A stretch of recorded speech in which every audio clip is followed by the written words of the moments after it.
This class will look at some issues associated with web usability. Now, usability is related to the quality of a user's experience when interacting with a product or system. And that's what we mean by usability. It's the quality of the user's experience when interacting with a product or a system. And in this case, we're concerned with a website. Now, usability is a combination of factors that affect the user's experience with a product or system. These include, and I've got a little list here, ease of learning, efficiency of use, memorability, error, frequency, and the severity of the errors, and subjective satisfaction. So we have ease of learning, efficiency of use, memorability, the errors that arise, the frequency of the errors and the severity of the errors, and subjective satisfaction. So let's look at each of these briefly in turn, just to see what is meant by them. We'll start with ease of learning. This refers to the speed it takes the user to learn how to use the interface proficiently. If it's a website, it should be straightforward how to use it. The links should be very obvious. What the links do and where they point to should be obvious, so that the user is in charge of his or her exploration of the site. They can move around the site easily, and it's easily done, it's easily learned. So that's an important issue. Efficiency of use. Well, an experienced user should find using the site straightforward and efficient. So it should be efficient. The information should be organized in an efficient manner. A link says what the page will contain. Click the link and the page arrives, and it does exactly what it says.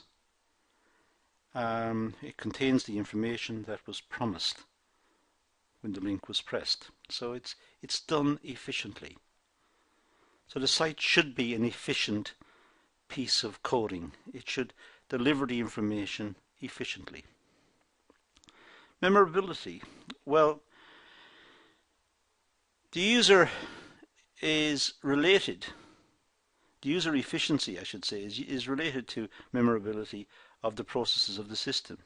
If it's not memorable, then the user would be forced to learn every time he or she uses the site.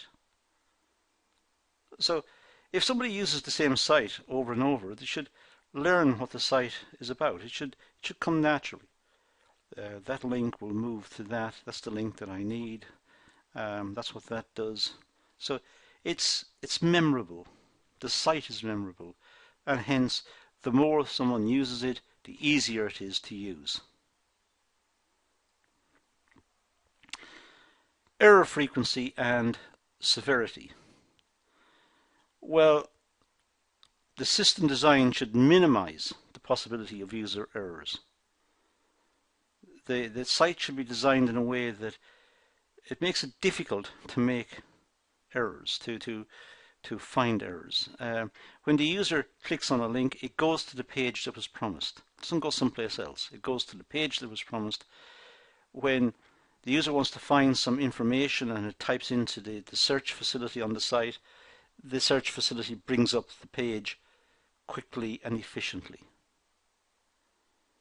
So the frequency, severity and cost of the errors need to be taken into account, but these are minimized through good design. Subjective satisfaction. Well, the user should gain satisfaction from using the system. The site should appeal to the user. The user should find using the site not to be an onerous task, not to be a difficult task, not one that's frustrating and annoying. It should be straightforward. And in that way, in the user's mind, they have a good feeling about the site. They like the site. They will return to the site. So there is subjective satisfaction. They feel good about the site. So these are a few points that are relevant in the context of web usability and should be added to other classes on a similar topic, on the same theme. That's all I'm going to do in this session. I'm going to leave it at that and say thank you for watching.